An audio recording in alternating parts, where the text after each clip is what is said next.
Buenas noches, familia de CH. Mi nombre es Aldair y lo que les quiero contar es una situación que me tocó vivir en el año 2013. Esto no es una historia que me guste recordar mucho, claro, pero tampoco la puedo callar para siempre, porque en la sierra de Oaxaca, de donde soy originario por cierto, hay cosas que no son animales, pero tampoco son personas, y uno no aprende nada de eso hasta que las ve de frente. Por aquel tiempo yo todavía era un cazador muy ávido. Conocía el monte, sabía leer las huellas, los sonidos, el cambio incluso de los vientos. Todo lo que se debe saber para salir al campo, ya que en mi comunidad por esos años, la caza era una práctica que se solía hacer regularmente. Una noche, la misma en la que pasó esto, dos familiares míos y yo decidimos ir de cacería como tantas otras veces. En esa ocasión éramos mi compadre Mateo, mi primo Julián y yo, claro. Esa vez decidimos irnos a cazar de noche a una zona profunda en la Sierra Sur de Oaxaca, lejos del pueblo donde solamente se llega caminando por un par de horas.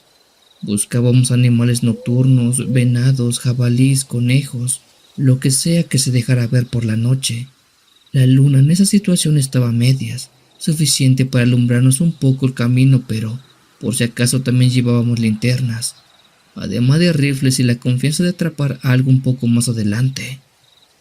Caminamos tranquilos platicando muy poco, escuchando los grillos y el crujir de las ramas bajo nuestras botas, lo típico del bosque yo creo. Ya llevábamos un buen rato adentro del bosque cuando de pronto escuchamos algo que no cuadraba con el ambiente. Eso no fue el ruido de un animal, ni tampoco un grito, mucho menos una rama tronándose. Fue una risa clara, burlona, como la de un muchacho joven riéndose de alguien. Debo aclarar que no era una carcajada fuerte, pero sí una risa corta, repetida, como si alguien se estuviera aguantando la risa mientras nos veía. Esa risa nos detuvo en seco. Luego nos miramos sin decir nada a nadie. Pensamos que tal vez había otro cazador cerca o algún chamaco del pueblo siguiéndonos en el camino, aunque eso tampoco tenía mucho sentido por la hora y el lugar donde estábamos. Alumbramos alrededor con las linternas, moviéndolas rápido, luego despacio entre los árboles. Vimos piedras, matorrales, pero nada. En ese lugar no había absolutamente nadie aparte de nosotros. Preguntamos en voz alta si alguien se estaba escondiendo, si necesitaba ayuda, pero tampoco hubo respuesta. Solo el monte oscuro, profundo, tragándose cada palabra que salía de nuestra boca. La risa se volvió a escuchar al poco rato, pero esta vez un poco más lejos, como si se estuviera moviendo. Ahí fue cuando sentí ese primer escalofrío que no venía del frío, sino de algo más adentro. Aún así seguimos caminando tratando de convencernos de que era nuestra imaginación o algún eco raro del bosque. Pocos minutos pasaron cuando la risa se desapareció por completo y nuevamente regresó el silencio y los únicos sonidos que se escuchaban eran los del monte. Seguimos caminando casi media hora más, atentos pero ya no tan relajados, pensando que tal vez eso que habíamos escuchado era una exageración de nosotros, pero aún así nos manteníamos alerta por si acaso. Más adelante el camino se hacía más angosto, con árboles más cerrados, y el aire se sentía pesado, como si nos costara el solo hecho de respirar. Y fue en ese momento que vimos algo muy raro y perturbador. En medio de aquel sendero del campo, parado como si nada, había un burro, uno grande, oscuro, quieto, que solamente estaba ahí, existiendo. No detuvimos de nuevo, pues eso pareció raro, porque estábamos lejos del pueblo, muy adentro en la sierra, en una zona donde no hay corrales ni ranchos, nada. El animal, por su parte, no se movía, tampoco rebuznaba, no parecía asustado por las luces ni por nuestra presencia, solamente estaba ahí mirándonos y ya. Mi primo dijo que tal vez se había perdido. Mi compadre sugirió rodearlo y seguir adelante sin hacerle daño, y eso fue lo que hicimos. Pasamos despacio manteniendo la distancia del burro, eso sí, sin nunca darle la espalda del todo. El burro, por su parte, no se movió un solo centímetro, no hizo ruido y no hizo nada. Pero cuando ya lo habíamos dejado atrás y dimos unos cuantos pasos hacia adelante, Escuchamos otra vez aquella risa, la misma risa burlona de antes. Pero esta vez venía justo detrás de nosotros. Volteamos al mismo tiempo y alumbramos con las linternas al burro. Y fue cuando entendimos que ya no estábamos enfrente de un animal normal. El burro tenía la boca abierta, pero no como cuando rebuznan. Lo que esa cosa tenía era una sonrisa exageradamente grande, imposible, que le iba de oreja a oreja. Los dientes se le veían grandes, blancos, y de su garganta salía esa risa horrible, una risa que no era la de un burro, sino la de un hombre, una que sonaba puritita burla, a burla para nosotros. Sus ojos brillaban también raro. No sé cómo explicarlo, comunidad, pero es como cuando los gatos les ven los ojos por las noches. En ese instante recuerdo que no gritamos por alguna razón, pero tampoco disparamos, pues creo que el miedo era tanto que no nos dio tiempo de reaccionar en lo más mínimo. Lo único que hicimos fue empezar a correr como locos. Corrimos como nunca en nuestra vida lo habíamos hecho. Lo hicimos sin mirar atrás, tropezándonos, cayéndonos, levantándonos otra vez, mientras que esa voz se seguía escuchando, una risa perdiéndose entre los árboles, mezclada con el sonido de nuestros pasos y nuestros gritos que pedían ayuda. Mientras corríamos yo sentía que algo nos estaba persiguiendo. No sé si era el burro o si era otra cosa, pero se sentía una presencia pegada en la espalda de nosotros. Y esta no paró hasta ver las primeras luces del pueblo, tras casi una hora de correr y trotar. Al poblado llegamos sudados, temblando y sin aire, sin siquiera poder decir una sola palabra. Al día siguiente le contamos esto al resto de nuestra familia, y mis tíos más grandes nos dijeron que en la sierra, de ese lado precisamente, se cuenta que el diablo se aparece de muchas formas, y que una de ellas es riéndose de los que se creen muy valientes y lo suben por las noches, siendo que quizás nosotros lo vimos en forma de burro. Yo la verdad no sé si es que era el diablo, o qué rayos era lo que vimos, pero de lo que estoy completamente seguro, comunidad, es que esa cosa no era una persona y tampoco era un animal, era algo malo que nos espantó en la sierra.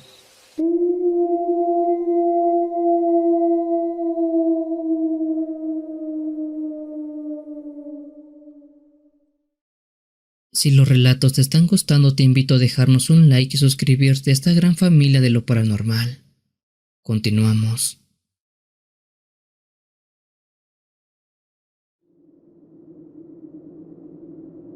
No sé en qué fecha se vaya a publicar esta historia, pero esperando que aún esté a tiempo, les deseo un feliz y próspero año nuevo a toda la familia de CH. Un fuerte abrazo a todos y que este año sea el mejor para cada uno de ustedes. Comunidad, mi nombre es Irving Contreras y les quiero compartir una vieja historia que me contó mi abuelo Nacho, que a su vez fue algo que él vivió con su padre, o sea con mi bisabuelo si no me equivoco. Antes de empezar con esta historia me gustaría que mantuvieran la mente abierta y que no juzguen lo que van a oír, porque esto es algo milenario y que nuestros antepasados hacen de manera regular, pero que hoy día prácticamente nadie puede hacerlo. Mi abuelo Nacho me contó varias veces esta historia, pero solo una vez me la contó con muchos detalles, y fue una noche cuando él me dijo lo siguiente: lo que te voy a decir no es para que lo andes contando como un cuento, sino para que respetes a la naturaleza. Mi abuelo Nacho nació y creció en el norte de Guatemala, en la zona selvática de Petén, allá donde en los años 60 todavía montes espesos, caminos de tierra y lugares donde el agua salía de la tierra en forma de cenotes antiguos, cenotes profundos rodeados únicamente de árboles grandes. En ese tiempo, me dijo, la carne no se compraba como hoy día, pues si se quería comer carne había que atraparla. Por eso desde niño mi abuelo Nacho acompañaba a su padre, don Teodoro, mi bisabuelo, a internarse en el monte con trampas, machetes y paciencia en busca de alguna presa. Don Teodoro, según mi abuelo, no era un buen cazador en el sentido normal de la palabra. Dice que no tenía buena puntería, no sabía rastrear como otros hombres del pueblo, y muchas veces regresaba sin nada cuando iba al campo. pero aún así en su casa casi nunca faltaba carne, y eso era algo que la gente lo notaba y comenzaba a hablar en voz baja del hecho, pues según se decía que don Teodoro tenía mucha suerte a la hora de cazar, aunque otros decían que él sabía cosas viejas que le facilitaban la cacería. Mi abuelo me contó una vez que cuando él apenas era un niño, salieron a cazar y tuvieron muy mala suerte. Caminaron desde temprano, dejando trampas y revisando senderos, buscando huellas, pero nada. No encontraron ni conejos, ni venados, ni aves, nada. El monte estaba tan callado como vacío. Para entonces el sol ya iba bajando y el hambre empezaba a doler en la panza. Mi abuelo Nacho recuerda que su padre se detuvo, suspiró hondo y miró hacia unos árboles enormes que estaban a un costado de la planicie. Esos eran árboles viejísimos, más grandes que los demás, con troncos gruesos y raíces que parecían serpientes saliendo de la tierra. Don Teodoro se acercó a uno de estos árboles y le dijo a mi tío Nacho que se quedara quieto, que no hablara. Mi abuelo dice que vio a su padre ponerse de rodillas, apoyar la frente casi en el suelo y empezar a murmurar palabras en maya, un maya antiguo que no se habla ya entre los jóvenes de ahora. Después de eso, don Teodoro puso las manos sobre el tronco del árbol, cerró los ojos y se quedó varios segundos así, completamente inmóvil. Mi abuelo Nacho me dijo que en ese momento sintió algo raro, como si el aire se pusiera un poco más ligero, como si el monte entero estuviera escuchando o diciendo algo. Luego don Teodoro se levantó despacio, se limpió las manos en el pantalón y le dijo algo a su hijo. Con total seguridad, él ya sabía dónde había una madriguera de conejos. Mi abuelo intrigado le preguntó cómo era que sabía eso, a lo que su padre sin dudarlo le respondió: el árbol me lo dijo. Ahí fue cuando mi abuelo lo entendió, y aunque era apenas un niño, supo que su padre tenía un don. Don Teodoro podía hablar con los árboles. Pero no con palabras habladas, sino con pensamientos. Podía preguntarles cosas, y ellos le respondían de la misma forma, directamente en la cabeza como telepatía, creo. Y sí, pues ese árbol viejo le había dicho que sí había visto conejos un poco más adelante, cerca del camino que llevó un cenote escondido en la selva. Ahí había una pequeña madriguera activa y seguramente podría encontrar algo. Convencido por eso, ambos caminaron por aquel lugar, y tal cual el árbol le había dicho a su padre, encontraron la madriguera. Pero había un problema. Justo encima de ella crecía otro árbol enorme, uno con grandes raíces gruesas, retorcidas, imposible de cortar o mover con herramientas. Cualquier otro cazador habría dado la vuelta en ese momento, pero don Teodoro no. Mi abuelo cuenta que su padre volvió a ponerse de rodillas frente a ese árbol. Volvió a hablarle en maya, pero esta vez con un tono distinto, uno mucho más firme, casi como una orden. Eso sí, todo con mucho respeto. En ese momento pasó lo que mi abuelo nunca ha podido olvidar. El árbol se movió. No se cayó, no se rompió. Se movió como si estuviera vivo. Sacó sus raíces y caminó con ellas hacia un lado. Mi abuelo dice que vio claramente cómo el tronco se desplazó unos 30 o 40 centímetros de lado, levantando lentamente sus raíces, dejando al descubierto la madriguera de los conejos. La tierra crujió y las raíces se alzaron como dedos viejos obedeciendo a la orden que le había dado su padre. Dice que no hubo viento, no hubo un temblor, solo el árbol moviéndose porque alguien se lo había pedido. Luego don Teodoro sacó al conejo, agradeció en maya aquel árbol y éste lentamente volvió a su lugar, cubriendo otra vez la tierra con sus raíces como si nada hubiera pasado.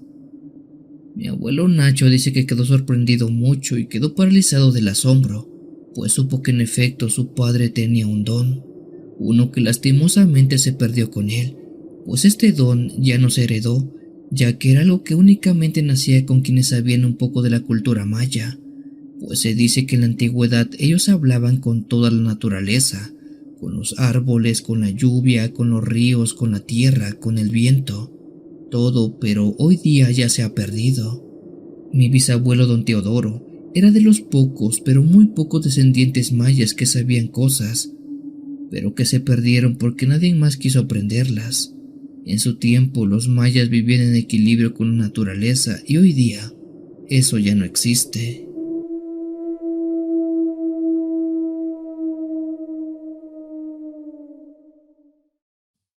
Te recuerdo que tenemos videos diarios y en vivos todas las noches de los días miércoles y sábados. Muchas gracias por tu apoyo. Continuamos.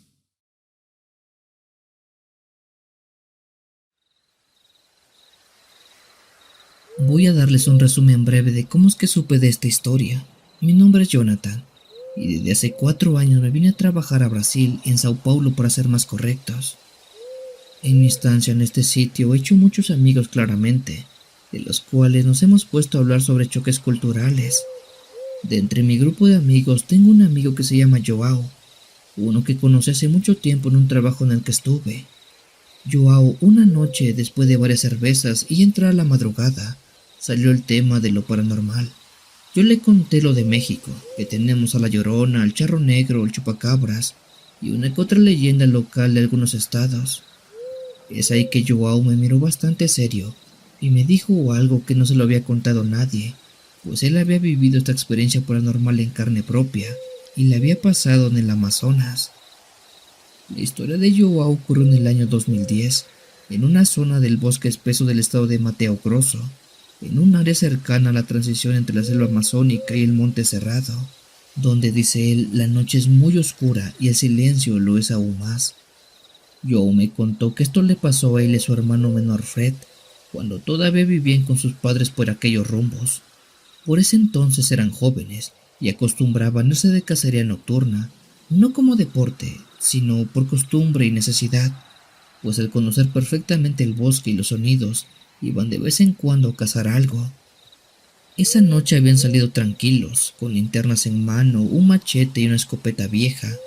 No tardaron mucho cuando encontraron algo, pues la cacería había sido buena. Ya traían una presa y venían de regreso para su casa, caminando despacio por un sendero que conocían de memoria. El bosque estaba muy calmado, cuentan, demasiado calmado. Joao decía que ni los insectos hacían ruido, solo se escuchaban sus pasos y el roce de algunas hojas. Los dos iban hablando bajito cuando de pronto escucharon un silbido extraño. No era un silbido humano, no tenía ritmo ni intención, era un sonido largo y regular, como si algo estuviera cortando el aire. Los hermanos se detuvieron pensando que podía ser el viento, pero no había viento. Al poco rato el silbido se volvió a escuchar más fuerte, más agudo, y poco a poco se transformó en un pitido, un sonido que vibraba en los oídos y que les hizo levantar la cabeza casi por instinto. Dicen que desde el cielo nocturno, entre las estrellas, venía cayendo algo. No era una estrella fugaz normal, aquello era una cosa demasiado grande y venía envuelta en un resplandor verde intenso, como fuego, pero con una estela bastante corta. Joao dice que por un segundo pensaron que era su fin, que algo enorme iba a caerles encima, pero la cosa fue descendiendo y terminó impactándose a unos 50 metros o 60 de donde se encontraban ellos dos. Lo más extraño, dice Joao, fue que no hubo una explosión como tal, no hubo un estruendo, solamente una vibración bastante ligera, como si el suelo hubiera respirado. Los dos hermanos se quedaron inmóviles, sin saber si eso era verdad o si estaban soñando. El silencio regresó, pero ya no como antes. Joao dice que en ese momento debieron haberse ido, pero la curiosidad pudo más que el miedo, así que decidieron acercarse con las linternas en mano para ver qué era lo que había caído del cielo. Conforme caminaban hacia el lugar del impacto, empezaron a sentir algo raro. El aire se volvió frío, un frío seco, profundo, como si estuvieran entrando a un cuarto sin sol. Algo raro, pues ahí nunca hace tanto frío.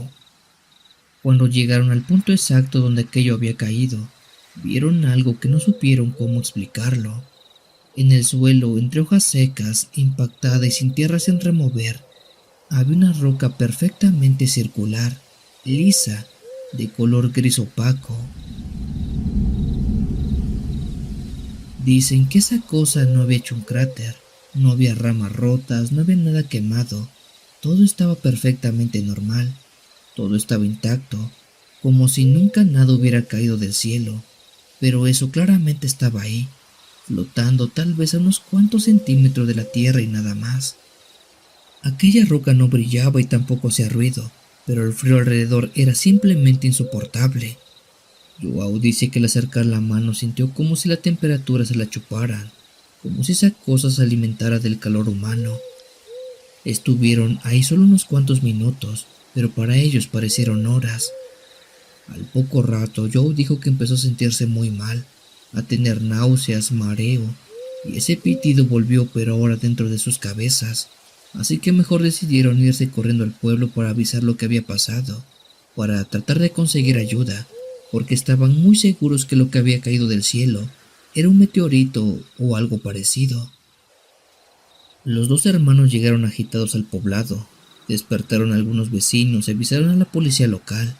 Al principio se rieron los policías y los llamaron exagerados, pero al ver el estado de los dos jóvenes, algunos decidieron acompañarlos para averiguar qué era lo que habían visto.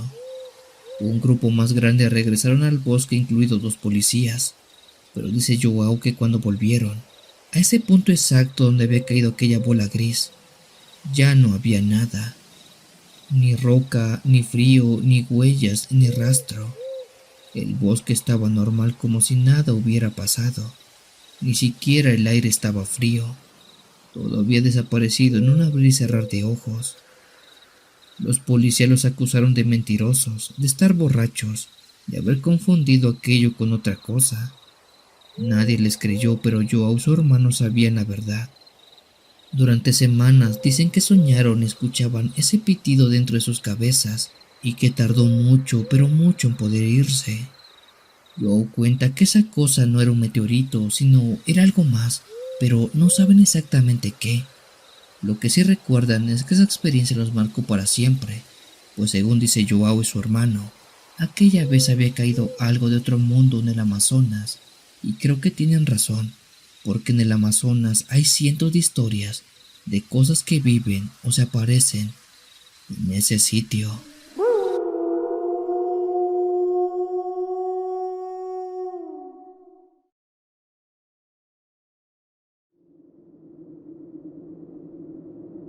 Crecí en una comunidad pequeña en el centro de Veracruz, entre cerros húmedos, cafetales viejos y montes bastante espesos, donde la cacería no era solamente un deporte, sino una costumbre para muchos de nosotros. Era para poder completar la comida, cuando el dinero solamente no alcanzaba. Yo conocía bien aquellos cerros, ya que desde muy pequeño caminaba ahí con mi padre y mis tíos, aprendiendo a saber cómo atrapar animales, cómo seguirlos, cómo buscar madrigueras, cómo seguir huellas y sobre todo, cómo desvivirlos sin que ellos sufrieran. Con el tiempo, poco a poco fui saliendo a cazar solo hasta que ya se volvió una costumbre, y así es como me pasó lo que les voy a contar a continuación, comunidad. Recuerdo que aquella vez era una tarde bastante nublada, de esas en las que el monte huele a humedad por así decirle, y era una de las tantas que había decidido ir de cacería como siempre. Caminé durante horas sin ver nada, hasta que cerca de un arroyo escuché un ruido bastante largo y pesado, moviéndose entre los matorrales. Me agaché un poco para no ser visto. Luego avancé despacio y fue justamente en ese momento que vi un jabalí bastante grande, de pelaje oscuro, con el lomo ancho y unos colmillos muy largos. Este animalito estaba comiendo raíces tranquilo, sin saber que yo estaba ahí. Sin prisa y con calma apunté el rifle, respiré hondo y disparé. Recuerdo que el tiro no fue mortal, solamente le pegué a un costado del pobre animal, el cual chilló y cayó de rodillas y empezó a arrastrarse unos cuantos metros. Yo me acerqué con mucho cuidado listo para rematarlo, pero cuando estuve a unos cuantos pasos, algo me heló la sangre. El jabalí levantó la cabeza y me miró, pero no era como la mirada de un animal normal. Sus ojos tenían algo distinto, algo humano, como si entendieran perfectamente lo que estaba pasando. Luego abrió la boca y con una voz ronca, quebrada, que no era la de un chillido ni un gruñido, esa cosa me habló. Me pidió que no lo matara. El animal no gritó, tampoco lloró. Me habló con calma, como quien ya acepta su destino, pero aún le queda algo de esperanza. Me dijo que no tenía la culpa de lo que era, que solamente quería seguir caminando por el monte, que por favor no lo matara. Yo me quedé totalmente paralizado con el rifle en las manos, temblando. Quise pensar que estaba alucinando, que el susto me estaba jugando una mala broma, pero esa voz seguía ahí, claramente suplicándome. Sin saber exactamente contra qué me había encontrado, si era un nahual o un alma errante, bajé el arma y dejé el jabalí en paz. El jabalí me miró fijamente y entonces me dijo algo que con el tiempo pude entenderlo mucho mejor. Si me dejas ir, algún día te lo voy a pagar. Después de eso, con un esfuerzo que no parecía normal, el animal se levantó, dio media vuelta y se internó nuevamente al monte, dejando un rastro de sangre que se perdió entre la maleza. Yo me quedé solo en silencio, con un miedo que nunca he podido explicarme incluso el día de hoy. Esa noche no me fui corriendo y tampoco empecé a rezar. Solamente un poco más adelante me senté en una piedra grande y traté de entender qué demonios era lo que había pasado. Al final regresé a la casa sin decirle nada a nadie. Sabía perfectamente que si contaba eso, muchos me iban a tachar de loco, de borracho o de mentiroso. Así que me guardé esa experiencia como se guardan las cosas que nunca pensamos decir nunca. Después de eso ya no salí a cazar. Pasaron años y yo hice mi vida. Empecé a trabajar, me casé y tuve hijos, y nunca más volví a dispararle a un jabalí. A veces creía que incluso era eso, un sueño. Pero con el tiempo pasó algo que volvió esto aún más extraño. Una mañana, muchos pero muchos años después, cuando me levanté como siempre, salí al patio para lavarme la cara y noté ahí algo raro que estaba enfrente de la puerta. En el suelo había una hoja grande de un árbol llamado grilla, una hoja fresca, verde, como recién cortada, pero lo extraño no era la hoja como tal. Lo raro era que justamente encima de ella había colocado algo, como si alguien lo hubiera puesto ahí a propósito. Me acerqué y fue entonces cuando lo vi. Sobre la hoja había dos pedazos pequeños de algo brillante. Lo levanté y sentí el peso de inmediato. Aquello era oro, pero no en forma de joyas ni en monedas, sino pedazos irregulares, como sacados directamente de la tierra. Miré alrededor de todo el lugar, pero no había huellas ni nadie cerca. Además que nadie en el pueblo te vendría a regalar oro así nada más. En ese instante sentí un escalofrío que me recorrió el cuerpo entero, pero no fue de miedo, sino fue de otra cosa. Fue algo que se me vino a la mente prácticamente de inmediato, pues yo sabía muy en el fondo quién o qué lo había dejado. Recordé la voz y la promesa que me hizo hace mucho pero mucho tiempo que era jabalí, recordando que lo había dejado herido pero vivo, y que si yo lo dejaba ir, con el tiempo él me pagaría, y creo que fue él quien tiempo después me dejó ese pedazo de oro en la mano. Afortunadamente no he sido alguien ambicioso en la vida, comunidad. Usé el oro para poder remodelar la casa, para poder mandar bien vestidos a mis hijos a las escuelas, para que estén bien comidos y me compré un tractor para poder trabajar la tierra. Pero todo lo que viví jamás se me pudo salir de la cabeza y el día de hoy lo recuerdo con mucho cariño. No sé muy bien si lo que yo me encontré aquella noche en el bosque era un nahual o si era otra cosa, porque era un animal que hablaba, al cual le perdoné la vida, y al hacerlo, este me recompensó mucho pero muchos años después, con oro. Comunidad, para todos aquellos que sean cazadores y para los que no también, no sean malos con los animales. Si van a cazar, que sea por necesidad, y háganlo rápido, que no sufran, porque ellos también sienten, y créanme, son almas igual que nosotros, y todos queremos vivir en paz.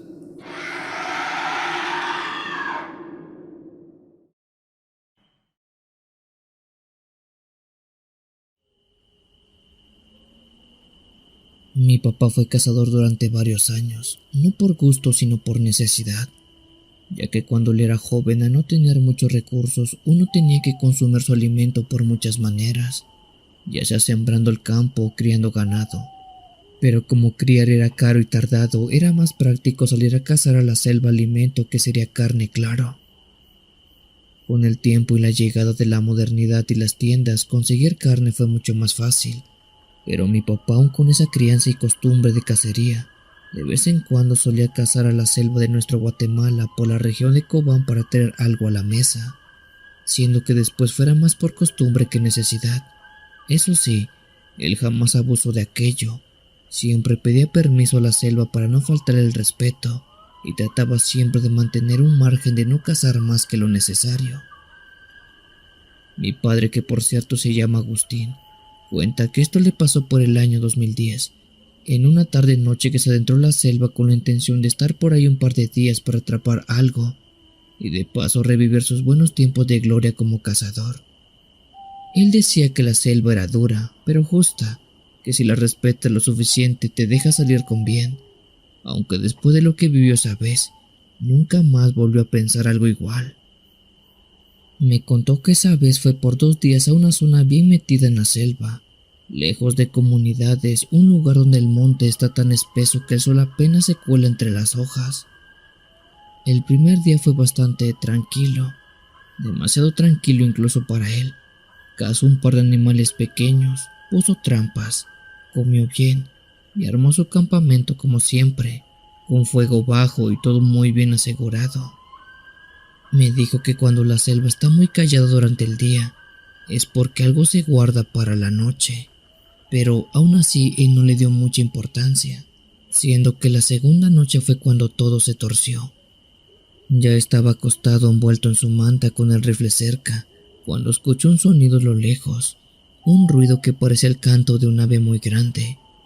Aquello no era fuerte, pero sí muy claro, como un lamento largo, ronco, que subía y bajaba.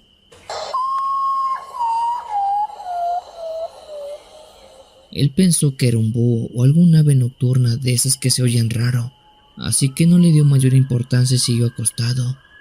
Pero el sonido volvió a repetirse, esta vez más cerca, y fue cuando se le erizó la piel por completo, porque no sonaba como un animal normal, sonaba como algo que intentaba imitar un ave. Mi papá se levantó despacio y agarró la linterna para después iluminar alrededor del campamento. Lo hacía hacia los árboles, al suelo, los arbustos, pero no vio nada. La selva seguía ahí, igual que siempre, húmeda, oscura, respirando como cada noche, pero sin nada extraño. Poco después dice él que el sonido se volvió a escuchar, aunque ahora hacia arriba, como si viniera de lo alto de los árboles que lo rodeaban. Con miedo mi papá alzó la linterna y fue cuando vio algo raro. Dice que en la rama de un árbol muy grande, justo que estaba encima del campamento, vio algo agazapado. Al principio no entendía lo que estaba viendo, porque sus ojos no le encontraban forma, siendo que tardó unos segundos para saber qué era lo que estaba viendo. Dice que esa cosa que estaba ahí, de la cintura para arriba, era el cuerpo de una mujer, una desnuda, pálida, con el cabello largo y envuelto, pegado a la cara, pero de la cintura para abajo, era el cuerpo enorme de un ave, una con patas fuertes, cubierta con plumas oscuras y garras largas que se clavaban en la rama como cuchillos. Dice que sus brazos no eran normales tampoco. Estaban cubiertos de plumas con alas deformes, y cuando abrió la boca salió ese mismo sonido que había escuchado antes, ese chillido grave que no parecía de un animal. Mi papá me dijo que en ese momento recordó viejas historias, cuentos que había escuchado cuando era apenas un niño, de cosas que nadie cree pero que todos conocen. Dijo que esa cosa se parecía demasiado a una arpía. Esa es la descripción más correcta que puede dar. Pero esta no era como la de los libros, sino era mucho peor, algo más real, más sucio. Era como si la misma selva hubiera parido algo espantoso. Sin pensarlo mucho, mi papá levantó el rifle y empezó a dispararle. El primer tiro retumbó en toda la selva y la cosa gritó con una voz prácticamente de persona, mezclada entre mujer y animal. Pero en ese momento aquella cosa empezó a volar alrededor del campamento, dando vueltas, bajando, subiendo, golpeando con ramas, haciendo caer hojas y pedazos de madera donde estaba mi padre. Mi papá seguía disparándole, apuntándole como podía con el miedo que le nublaba la vista. Algunas balas parecían darle, pero no caía. Era como si su piel fuera tan dura como cuero viejo que fuera muy resistente. En un descuido, dice mi padre, la arpía se lanzó directamente hacia él. Mi papá apenas alcanzó a levantar el arma cuando sintió un golpe brutal. Las patas del ave se cerraron sobre el rifle, atrapándolo con una fuerza que no parecía posible para un animal, siendo que de pronto el arma se le fuera de las manos y cayó al suelo. Mi papá intentó forcejear, empujarla, incluso golpearla, pero no podía, pues aquella cosa era demasiado fuerte. Sentí el aliento caliente de esa cosa en la cara, algo que olía a sangre vieja y a humedad. Ahí fue cuando entró el pánico de verdad, pues no tenía ya más tiros ni tampoco el rifle, solamente su cuchillo, así que sin pensarlo lo sacó, ya que fue lo único que se le vino a la mente. Luego de sujetarlo con todas sus fuerzas, dice que se lo clavó con todo en una de las patas a la arpía. La piel de aquella cosa era dura, tanto que el filo casi se resbalaba, pero logró cortarla. La cosa soltó un grito tan fuerte que le zumbaban los oídos a mi padre. La herida había sido suficiente como para herirla y ver que su sangre era espesa y oscura y salía a chorros. La arpía se apartó de mi padre pues estaba completamente herida y al parecer se le afectó porque rápidamente batió sus alas y prendió vuelos en la copa de los árboles, pero no para refugiarse, sino para salir volando hacia el cielo nocturno. Por su parte, mi padre no se quedó a ver si esa cosa regresaba. Agarró todo lo que pudo y ni siquiera recogió todo, y empezó a caminar rumbo a la casa, alejándose lo más rápido que pudo de aquel lugar. Cuenta mi padre que él caminó hasta que amaneció, y siguió caminando hasta salir de aquella selva. Mi papá no sabe a ciencia cierta qué era eso que vio, pero se parecía mucho a una arpía, algo que solamente había escuchado en leyendas. Aquí en Guatemala no se tiene la creencia como en México de los llamados nahuales. Lo que aquí más o menos se maneja similar es de brujos que luego toman formas humanas para atrapar personas, siendo esa la explicación más lógica. Pero quién sabe, no sabemos exactamente qué fue lo que vio mi padre, pero aquello claramente no era nada humano.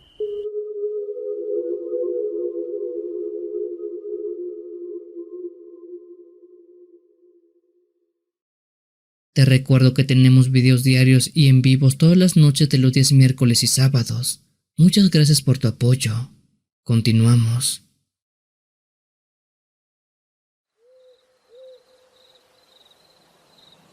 Buenas noches, familia de CH. Mi nombre es Diego y esto que voy a contar pasó en el año 2018. Y no fue un cuento ni mucho menos una exageración. Lo viví yo y junto a mí uno de mis mejores amigos llamado Leonardo. Y aunque ya pasaron muchos años, todavía cuando recuerdo esa noche en la sierra de Chihuahua cerca de un lugar que se llama El Mezquital, se me eriza la piel como no se imaginan, familia.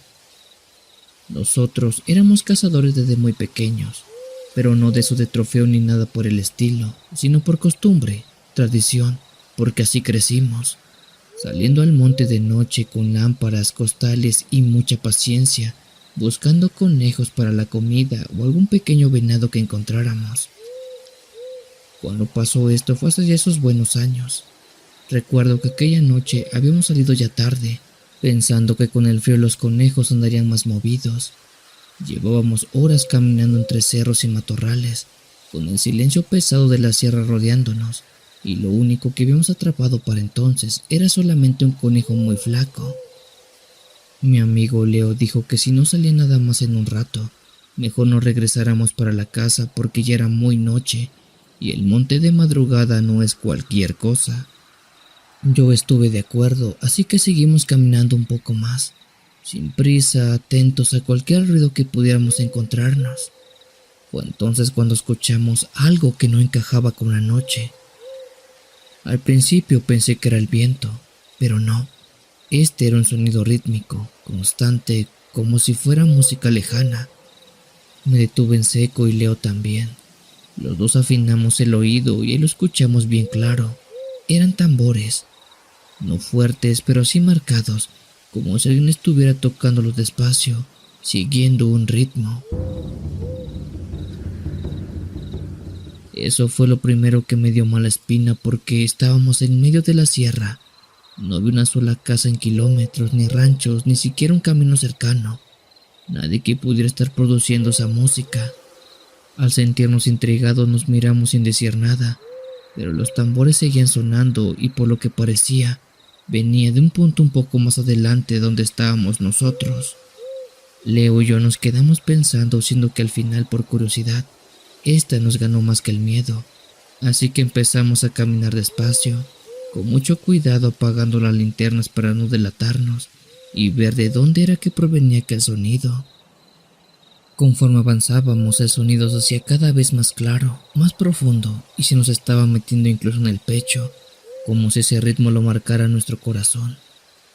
A lo lejos, a unos 200 metros más o menos, vimos una pequeña luz. Aquello tenía forma de una pequeña fogata. Esta, por lo que recuerdo, no era muy grande, pero sí lo suficiente para iluminar los alrededores, siendo que de ahí entendimos que el sonido parecía provenir. Leo y yo seguimos avanzando un poco más, cada vez más nerviosos, con esa sensación rara de que algo no estaba bien. Cuando estuvimos como a 50 metros de aquella fogata, nos detuvimos detrás de una piedra y fue cuando vimos algo que no tenía nada de sentido. Alrededor de la fogata que vimos en un principio, había 4 mujeres jóvenes, de no más de 25 años, completamente desnudas, bailando en un círculo, pero ellas no bailaban normal. No era algo alegre ni festivo, ya que se movían despacio de forma extraña, como si siguieran el ritmo de algo que solamente estaban escuchando ellas. Observando mejor nos dimos cuenta que una de aquellas mujeres era quien estaba tocando un tambor hecho de piel. Se notaba por el sonido seco y grave que producía y cada vez que golpeaba el sonido retumbaba en toda la sierra, siendo perfectamente este ruido lo que habíamos escuchado desde hace mucho atrás. Aquella escena fue tan extraña así como perturbadora, porque no sabíamos que hacían 4 mujeres en medio del campo bailando desnudas. Pensé que era gente de esas locas que tienen costumbres o creencias raras, pero Leo me dijo que no, que eso era muy malo, pues según dijo mi amigo, en el pueblo se había hablado de brujas que vivían por toda la zona de la sierra, y de aquelarres que hacían estas, que no era otra cosa que mujeres que querían obtener poder haciendo pactos con un macho cabrío. Leo había escuchado eso, pero nunca pensó que fuera real. En ese momento que dijo eso, sentí un frío recorrerme la espalda y un nudo en el estómago, que no me dejaba ni respirar del todo bien. Nos quedamos quietos sin movernos, cuidando de no hacer ruido. Las mujeres por su parte no hablaban, solamente bailaban, y el tambor no dejaba de sonar en ningún momento. Por un instante pensé que algo iba a aparecer, que de entre la oscuridad iba a salir otra cosa, algo mucho peor, pero no. Gracias a Dios no salió nada, aunque claro que no quisimos esperar a comprobarlo. Sabíamos que si esas mujeres nos veían, no iba a terminar nada bien aquello. Así que sin decir una sola palabra, le hice una señal a mi amigo y empezamos a retroceder despacio, paso a paso, cuidando de no pisar ramas ni piedras sueltas. El sonido del tambor seguía escuchándose constante, como si él marcara el tiempo para que algo que no queríamos descubrir si apareciera de algún sitio. Cuando sentimos que ya estábamos lo suficientemente lejos, nos dimos la vuelta y empezamos a caminar rápido, casi corriendo, sin prender las lámparas, guiándonos por la memoria del camino y por el miedo. Por si la duda, ni Leo ni yo volteamos ni una sola vez. Por suerte no escuchamos que nos siguieran, pero tampoco dejamos de sentir que algo nos observaba desde la oscuridad. Un poco más tarde llegamos a la casa ya de madrugada, cansados, pálidos, con el cuerpo temblando, pero no dijimos nada de lo que vimos esa noche. Fue hasta días después que lo hablamos y los dos coincidimos en lo mismo. Eso no fue algo normal, ni una broma, ni gente perdida en la sierra. Era un aquelarre donde 4 mujeres estaban iniciando un pacto para convertirse en brujas. Si se preguntan si es que reconocimos a aquellas mujeres, la verdad es que no sabemos quiénes eran. Y para serles sinceros, no queremos saberlo, porque nos podemos meter en problemas, y eso es lo que menos queremos.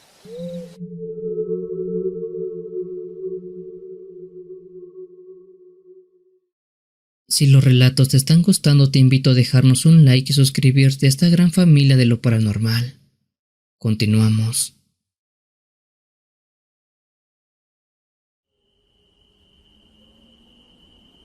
Hola familia de CH, mi nombre es Diana, y esta historia que les envío por correo le sucedió a Francisco, el papá de una de mis mejores amigas, pero la vengo a contar con todos ustedes porque me dio la autorización de poder compartirla.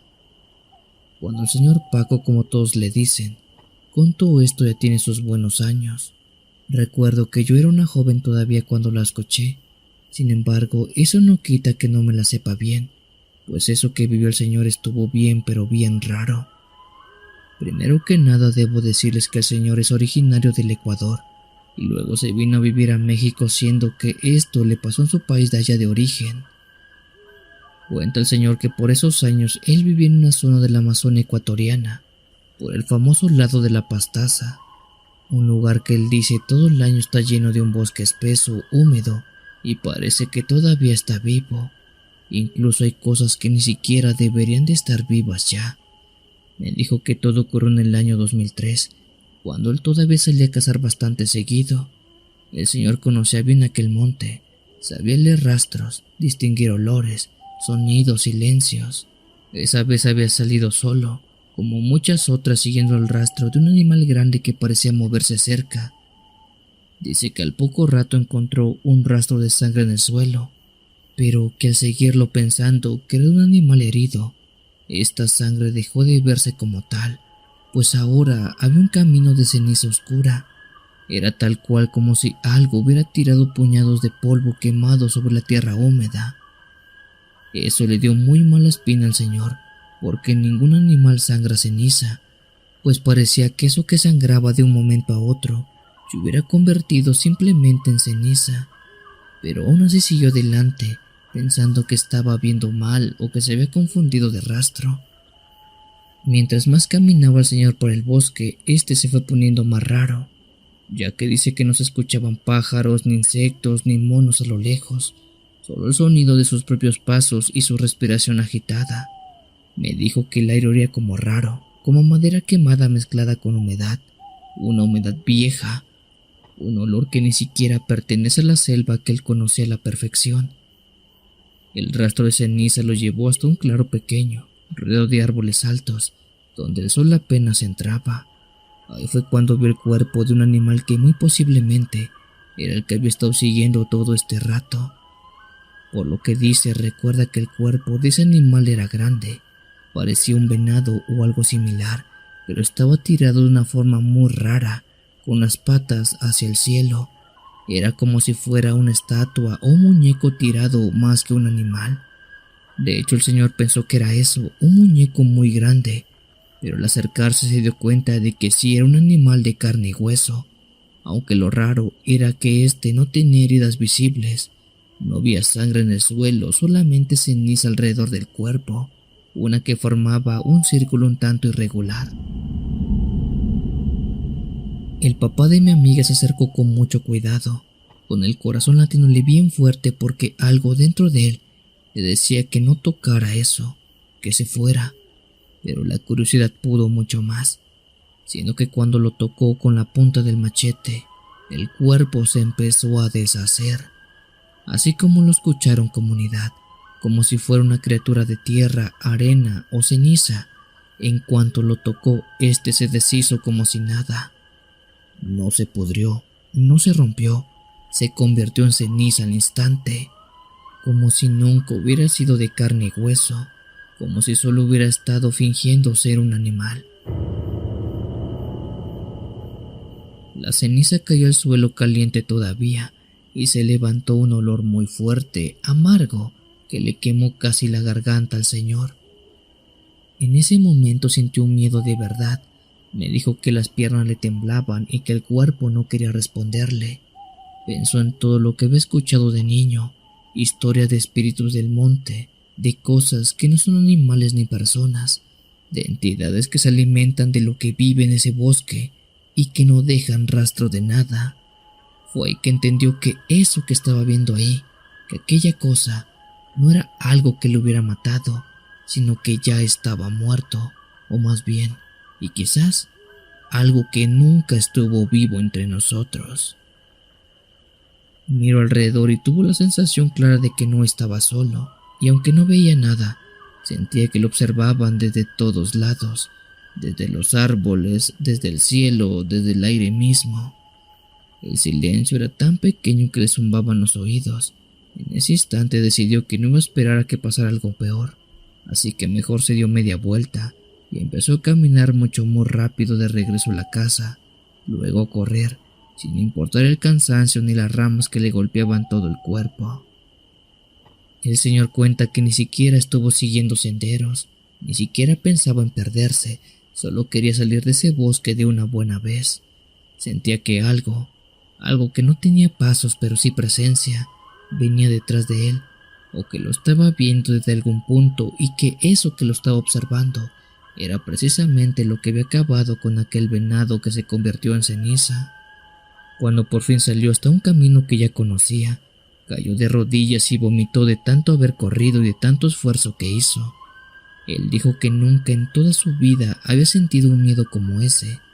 Después regresó a la casa cansado, con miedo, sin carne y sin hablar, pero al menos con su vida intacta. El señor cuenta y dice que en el monte hay cosas que ni siquiera deberían ser vistas, y que cuando uno las ve, es mejor hacer que nunca las ha visto, porque estos son hechos que mucha gente luego ni siquiera te cree. El señor por mucho tiempo contaba esto que le había pasado, pero nadie le tomaba la veracidad. Él juraba y perjuraba que había encontrado un venado con patas arriba, que cuando lo tocó lo más ligero con su machete, este se convirtió en ceniza. Pero la gente nunca quiso creerle. A día de hoy dice que en Ecuador hay muchas leyendas y creencias de gente que habita en los campos y bosques, de historias que se cuentan que son bien pero bien turbias, y esta que le pasó al señor es una de aquellas, una que él cuenta como el famoso venado de ceniza, o también conocida como la ceniza de los animales.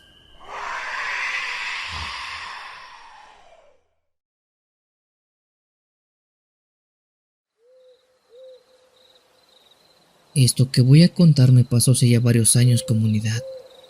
Si no me equivoco, por allá del año 2016, cuando yo todavía salía a cazar con otros hombres del rumbo de mi región aquí en la Noria, en el estado de Guerrero.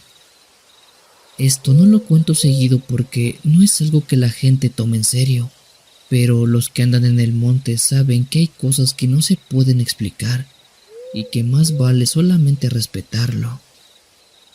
Esa vez éramos 4 cazadores, todos amigos que llevábamos también perros cazadores, de esos animales que son bastante buenos para rastrear, de los que no se asustan tan fácil y que conocen la sierra mejor que uno mismo.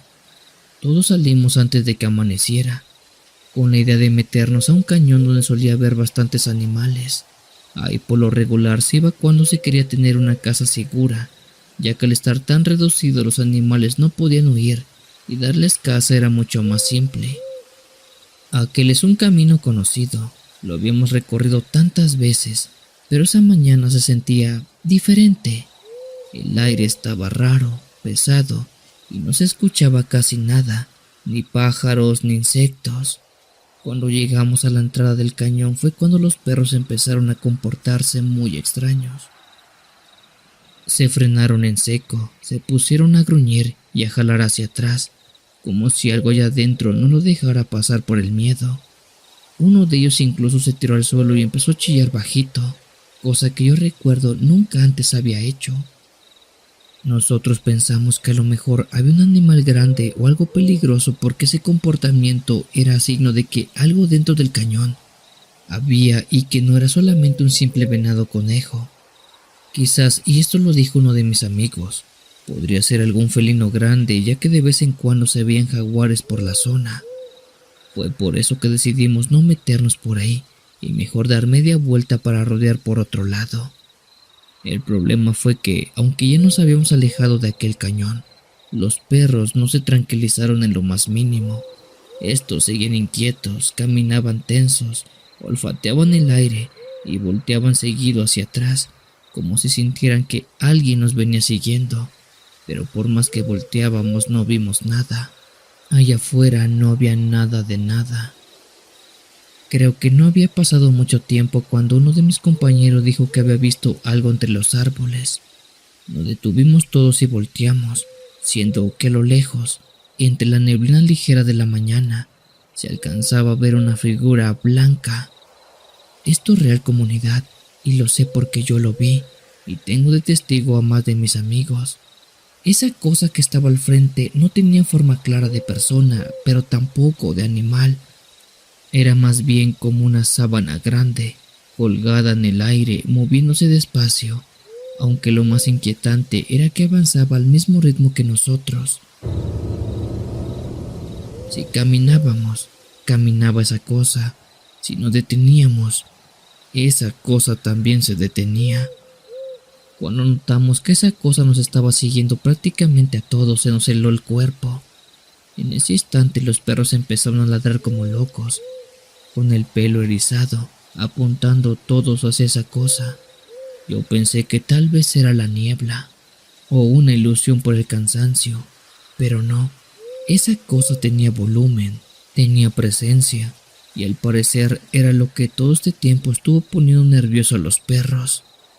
Esa cosa a ratos parecía inflarse, a ratos encogerse. Era como si estuviera respirando. No se escuchaba nada alrededor, solo el ladrido desesperado de los perros. Y nuestra respiración agitada. Seguimos caminando tratando de mantener la calma, pero la figura no se iba. Esta siempre se mantenía a la misma distancia, siempre siguiéndonos. Uno de los hombres quiso alzar el rifle, pero le dijimos que no lo hiciera, ya que no sabíamos qué era eso y era mejor no provocarlo. Yo sentí una presión en el pecho, una sensación de que algo no quería que estuviéramos ahí, de que ya habíamos cruzado un límite sin darnos cuenta. Cuando el camino empezó a inclinarse hacia el regreso al pueblo, ya no lo pensamos más, decidimos mejor volver a casa. Para ello no corrimos, no apuramos el paso, seguimos caminando normal pero sin perder los ojos en aquellas cosas. Para entonces los perros dejaron de ladrar en todo el trayecto, volteaban una que otra vez hacia atrás, mostrando los dientes como si defendieran algo invisible. Yo no quise voltear mucho, pero las pocas veces que lo hice, aquella figura seguía ahí, deslizándose sin tocar el suelo, siempre blanca, siempre silenciosa. No recuerdo haber sentido tanto alivio como cuando empezamos a ver las primeras casas cerca del pueblo y cuando salimos de aquella zona tan extraña. Fue hasta que estuvimos cerca de esas casas que los perros por fin pudieron calmarse al 100%, siendo que para entonces aquella figura ya ni siquiera se veía, se había quedado atrás, en el monte, donde pertenece. Ese día nadie habló mucho del tema. Cada quien se fue a su casa y no volvimos a salir a cazar juntos por un buen tiempo. Yo aprendí algo importante aquella mañana, que cuando los perros no quieren entrar a un lugar, no es por capricho y es mejor no hacerlo. Ellos ven y sienten cosas que uno no, y si algo blanco te sigue en silencio por la sierra, lo mejor que puedes hacer es darte vuelta y agradecer de que te dejaron ir, ya que por muchos caminos de toda la sierra existen cosas, habitan seres, criaturas que no son de este plano terrenal, y aunque tú vayas con la mejor arma de todas y cargado con los mejores perros, créeme que ni siquiera ellos te van a salvar la vida.